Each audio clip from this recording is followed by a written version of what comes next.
Oi, gente, Roberto Rilo Bíscaro aqui com mais um filme dos anos 40 do John Wayne, quando ele fazia um monte de filmes por aquela produtora, a Republic, geralmente filmes mais pobres, né? Esse aí, para os padrões da Republic, tinha que até um orçamento bom, né? Trata-se do Quando a Mulher se Atreve. Em inglês, os títulos, plural, são bem diferentes, mas eu vou falar deles um pouquinho depois. Quando a Mulher se Atreve faz sentido em português, porque você vai ver que para uma determinada parte da resolução da trama é uma mulher tal. E tem uma curiosidade bacana, né? Esse roteiro foi escrito a três mãos. E olha que esse filme é de 1943.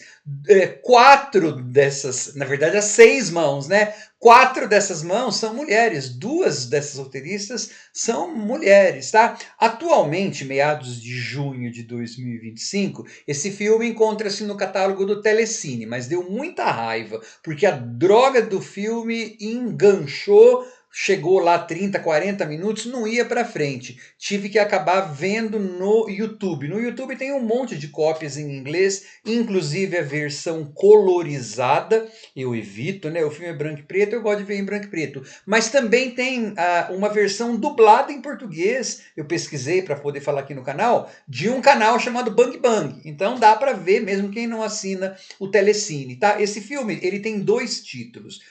Inodo, Oklahoma e The War of the Wildcats. O Inodo, Oklahoma, na velha Oklahoma, porque assim, o filme se passa em 1905, 1906.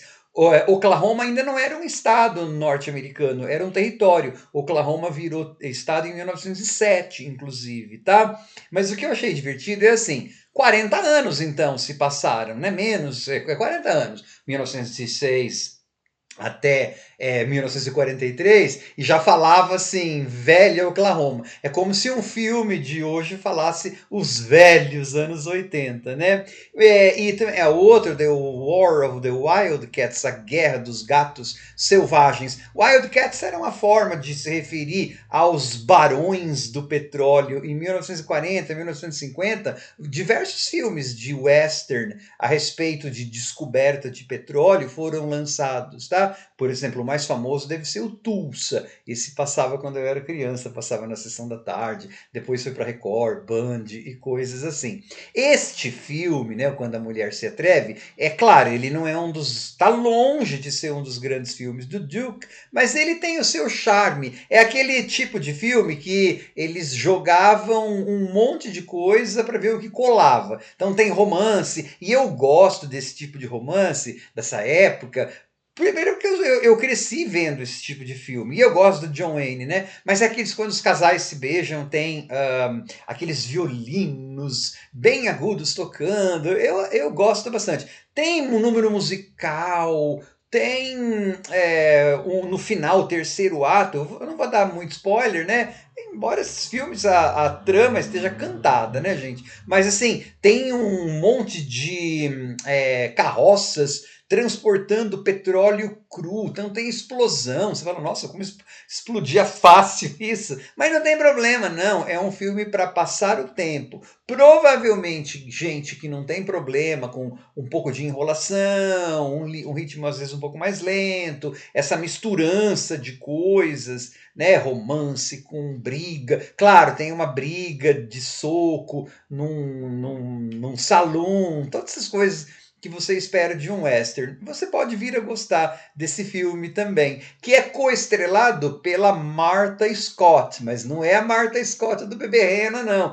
Lembra que a mulher do Bebê Rena, o nome da mulher de verdade ela é Martha Scott? É uma atriz lá que depois abandonou a carreira para casar, blá blá blá. Tem o alívio cômico, né? Que é o Gabby Hayers. Ele tá sempre em filme com o John Wayne. Isso aí, eles são amigos. Na verdade, a personagem do John Wayne aí, você vai ver, tem amigos assim. Todo mundo conhece o Daniel. Todo mundo conhece o Dan, inclusive uma das pessoas mais improváveis. Mas eu não vou dar spoiler. Só que antes de continuar, tá vendo que eu achei. Eu não lembro se eu tinha visto esse.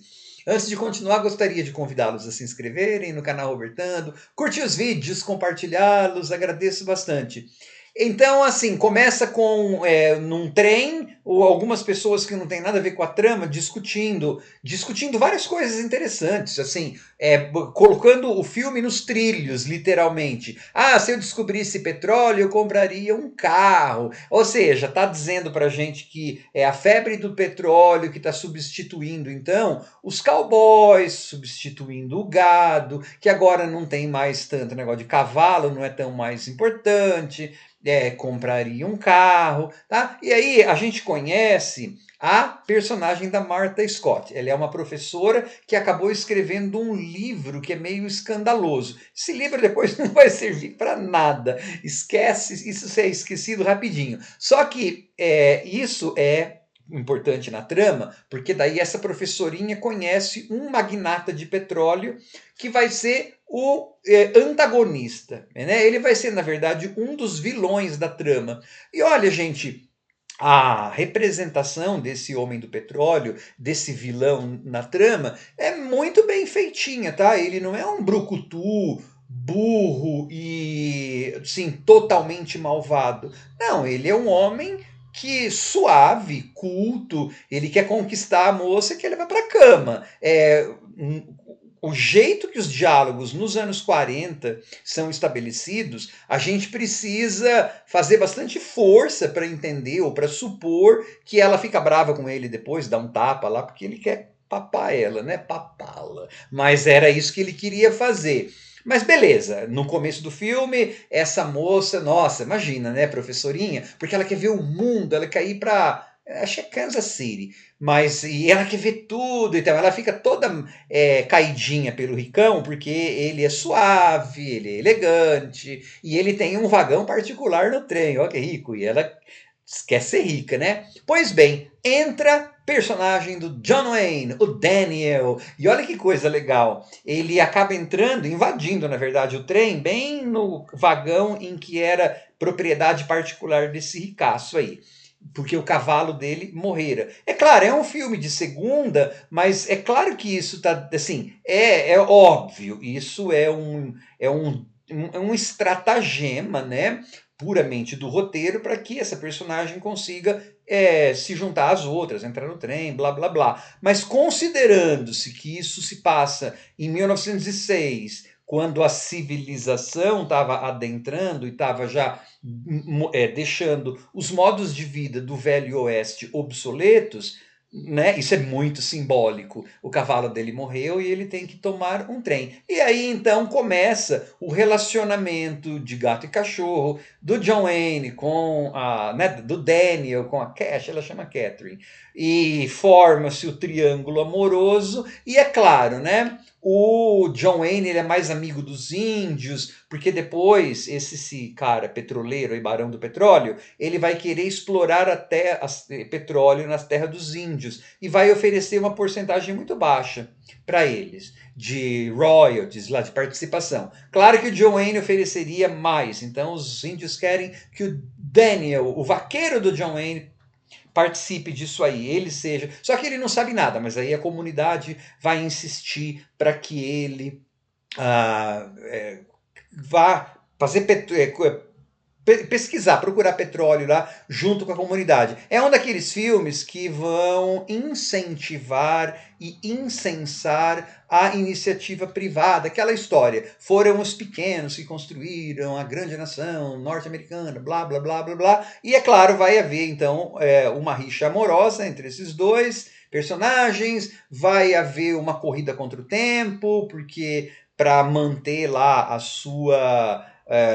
o seu lease, né, para poder continuar explorando o campo de petróleo, eles vão ter que entregar não sei quantos mil barris de petróleo no dia tal ou até o dia tal em tal lugar. Aí você pergunta por que eles já não ficavam mandando produzir um pouco, manda, produzir um pouco, manda. Não, eles vão deixar tudo para a última hora. Aí você começaria a fazer pergunta: onde que saiu tanta carroça? De onde que saiu tanto cavalo? Aí você vai ver que os cavalos, inclusive, são muito importantes ainda, né, para aquela situação. Ou seja, é um filme que aparentemente não tem nada, mas vocês viram que quando a gente se propõe a discutir coisas, a gente pega temas para discussão.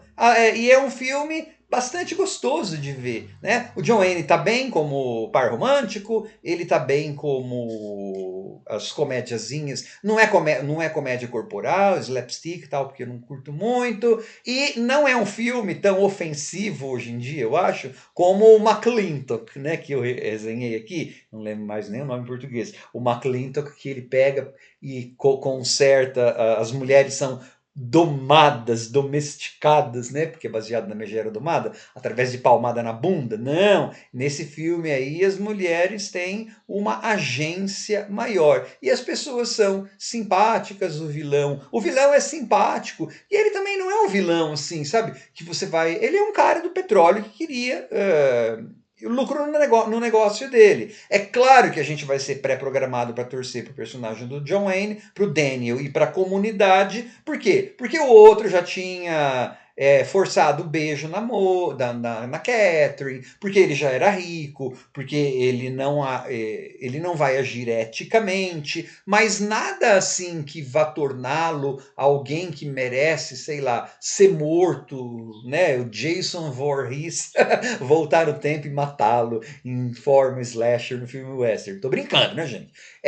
Não, ele é um cara inescrupuloso ou que faria tudo pelo seu negócio. Só que a gente é pré-programado também, além dos fatores que eu falei, né, comunitários, né, a gente também é programado para torcer para o John Wayne, por quê? Porque ele é a estrela do filme. A gente vê esse filme provavelmente por conta do Duke, né? E goste-se ou não dele, ele tinha star power, ele tinha poder estelar, né? Não é à toa que ele faleceu no final dos anos 70. Durante 20 e tantos anos, ele ainda foi considerado nas pesquisas de popularidade o ator mais popular de Hollywood.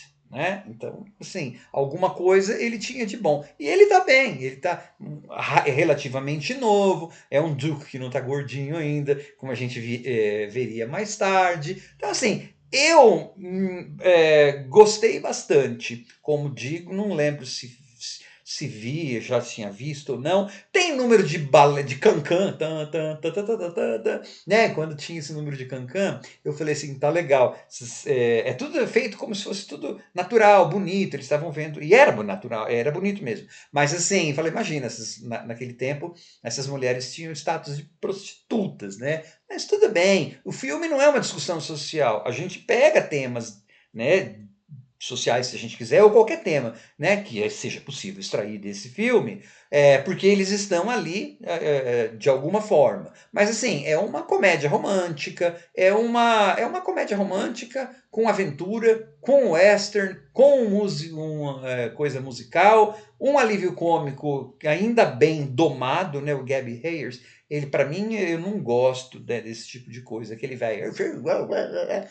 Ele aparece mais ou menos pouco, mas na época ele fez muito sucesso e um monte de filme de western tem esse tipo de alívio cômico. Beleza. Então, assim, praticamente tudo que a família gostaria de ter em um filme em 1943 teria. E olha, com uma postura bem moderna. Isso eu acho que tem que ser levado em conta. Por isso eu comecei aqui o comentário dizendo que 2 mulheres escreveram esse roteiro, né? 4 dessas 6 mãos são femininas, né? Elas, claro, a parte do livro não vai ser esquecida, vai ser esquecida em 3 minutos, o roteiro cheio de implausibilidades, né? Não é isso que eu estou dizendo. O que eu estou dizendo tanto é que o título em português é Quando a Mulher se Atreve, né? Em 1943, isso era mesmo, se atrever a fazer isso. Então, pela representação feminina no filme, que ela já não apanha para serem consertadas, né? Já é um filme bem moderno, né? Ele é um filme mediano da carreira do John Wayne, mas dentro dos filmes medianos, dentro dessas produções feitas para o estúdio Republic nos anos 40, que estava naquela fase de transição, né? Ele tinha estourado criticamente de público com o Stagecoach no tempo das diligências em 39, mas ainda não tinha aparecido o outro grande filme dele, né? Nessa que depois provavelmente seria o Rio Bravo lá em 50, 48, uma coisa assim, não sei. Mas assim, ainda não tinha chegado o próximo grande filme de John Wayne, que depois encadear-se-ia com outros grandes filmes. Não, era nessa transição. Para essa fase transicional, é um filme de muito boa qualidade. Tchau.